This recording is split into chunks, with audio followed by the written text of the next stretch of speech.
operating an Operation Epic Fury, where we're doing unbelievably well, well at a level that nobody's ever seen before. The entire country can be taken out in one night, and that night might be tomorrow night. Most of us probably have seen Donald Trump's completely insane and unhinged post of Truth Social yesterday on Easter Sunday, where he threatened Iran and said, if you don't open the effing strait, you bastards, you will be living through hell. Today we want to take a look at the aftermath of that post, see what the reactions are, not just from our allies, but also from Iran itself, and maybe even see if Donald Trump backed off that statement or doubled down on it.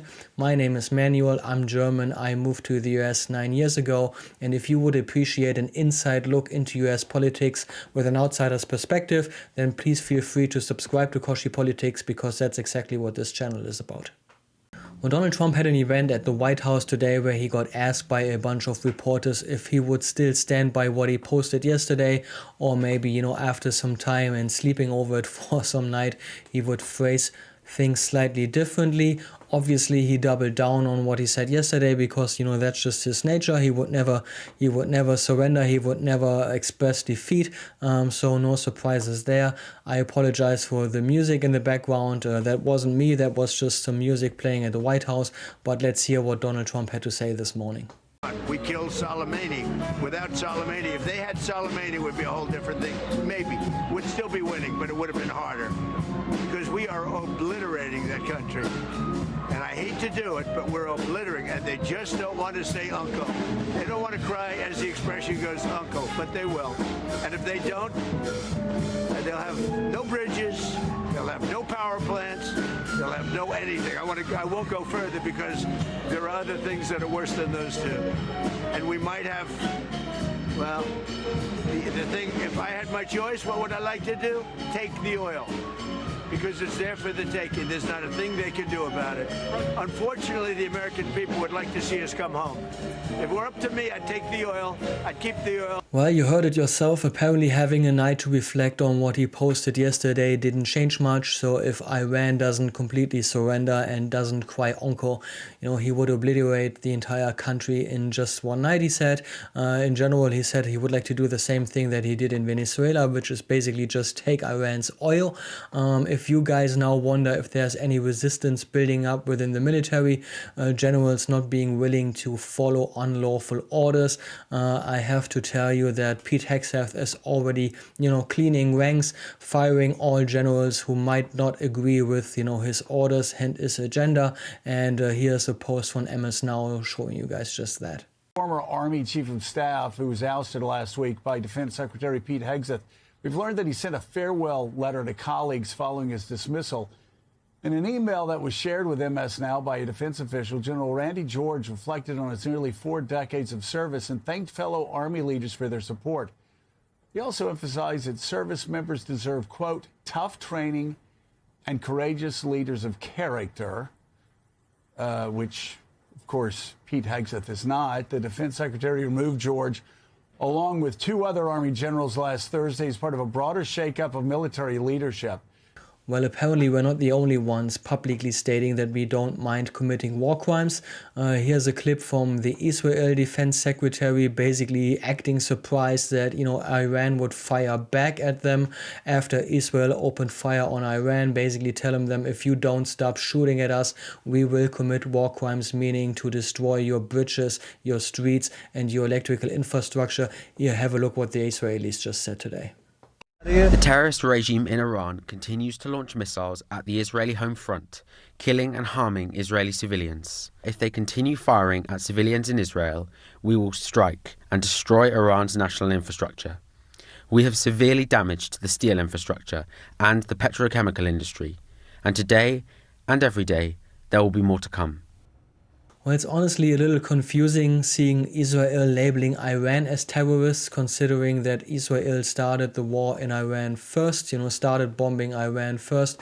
We can also probably all agree that it was Israel convincing Donald Trump that the time to wage war against Iran is now. They probably started that campaign, a month ago, as that famous dinner table when they slid that letter over the table and Benjamin Netanyahu told Donald Trump that he proposed him to the Nobel Peace Board about that he should receive the Nobel Peace Prize. Back then Donald probably fell completely in love with Bibi Netanyahu, and that's how he managed to convince him to join him in his war against Iran. In the next clip, I want to show you guys like the other perspective, see how Iran reacted to Donald Trump's aggressive, post and rhetoric from yesterday. Before we look into that, let's remind ourselves of, the deadlines that Donald Trump set. Remember on March 22nd, Donald Trump posted, open Hormuz in 48 hours. March 22nd, he said open Hormuz in 5 days. March 27th, he said open Hormuz in 10 days. April 4th, again, open it in 48 hours. April 5th, open it by Tuesday. On April 7th, we had that famous post where he said open the fucking strait. And now he's saying again, open it on Wednesday. So we've blown through like multiple deadlines at that point, which didn't necessarily help Donald Trump's credibility. And also every day that goes by, it just make him look weaker, on the international level. All of our allies are fed up with this war that they weren't, consulted and asked if they wanted to join it before we started it. They're all nervous about the global economy. The global economy is tanking. Everybody gets mad. And and because of that, Donald Trump is getting weaker by the day. And I think it's fair to say that the Iran leaders know that. We also had a response from the foreign ministry spokesperson. Let's listen to what he said. Iran's reaction would be one of reciprocating any such attack. Our armed forces have made it clear that in case Iran's infrastructure is attacked, we would react in kind. Our armed forces would target any similar infrastructure that is owned or in any way or manner related to the United States, or contributes to their act of aggression against Iran. Threatening to attack a country's critical infrastructure, energy sector, it would mean that you want to put at risk the whole population. And this is nothing less than war crimes and crimes against humanity. Well, you heard it. If the US would go so far to commit war crimes by bombing streets, bridges, the power grid, anything to do with civilian infrastructure, Iran would answer by doing the same thing within the region to hit facilities that are owned by the US or the US would have an invested interest on. I mean, just think about this, like we hit the electrical power grid and then all of a sudden like a baby on a ventilator in some hospital, would die because the hospital is out of power. We should not go so far to hit civilian targets, in the region. That would be a war crime, full stop. And I think Donald Trump's post really showed his insanity, but also his desperation. And, therefore, he's been mocked by, Iran embassies all over the world, and rightfully so. Please take a look at this clip. When I look at the responses from Iranian embassies from around the world, because this is all being done by social media. The one in South Africa says, seriously, think about the 25th Amendment, Section 4. In Bulgaria, didn't know they had an Iranian embassy. Take it easy, Tiger. In Austria, saying he, quote, stooped to an unprecedented level of begging, laced with bitter, hollow rudeness and threats. The desperation is almost palpable. But you can see how fed up everybody in the region and our allies are with this conflict that nobody asked for. Like everybody wants the Strait for Hormuz open again, like it's crippling the entire global economy. This is bad for everybody. And therefore, even our allies in the region like Egypt, Pakistan and Turkey try to act as the intermediate and negotiate a ceasefire between the US and Iran. The proposal is to come up with a 45-day ceasefire so each party can get their mind and thoughts straight and come up with a proposal to negotiate peace. And here's a clip from CNN discussing just that. CNN has now learned that countries working to end the war with Iran are calling for a 45-day ceasefire. A White House official says the president has not signed off on the proposal, but Iran has already rejected it. It comes as the president threatens to escalate the conflict big time, demanding that Iran reopen the vital Strait of Hormuz by tomorrow evening. He tells Axios that if that deadline expires, and I'm quoting the president now, I am blowing up everything end quote. Do you know how seriously the president is considering this ceasefire proposal?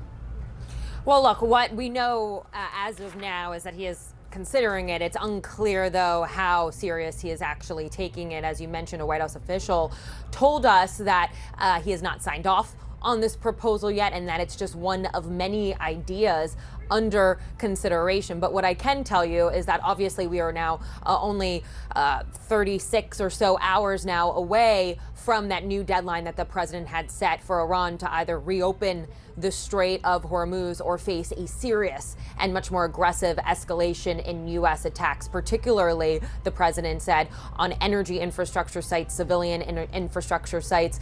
So we'll have to see. I think this proposal, and I should note this proposal was drafted by U.S. intermediaries in this war, countries like Pakistan, Turkey, and Egypt, which have been passing messages between Washington and Tehran. They are the ones who had drafted this proposal. They delivered it to both countries last night. And so now we just are trying to get a sense of whether or not this is actually something that we could see happen. The idea, of course, behind it is they're hoping that a 45-day ceasefire could be enough time for both sides to really have much more substantial negotiations that could potentially provide an end to the war. Well, it looks like that neither side, the US nor Iran, are happy to look into a ceasefire. The Iranians rejected the offer right away, and they said that they would only negotiate the end of the war, not just a ceasefire.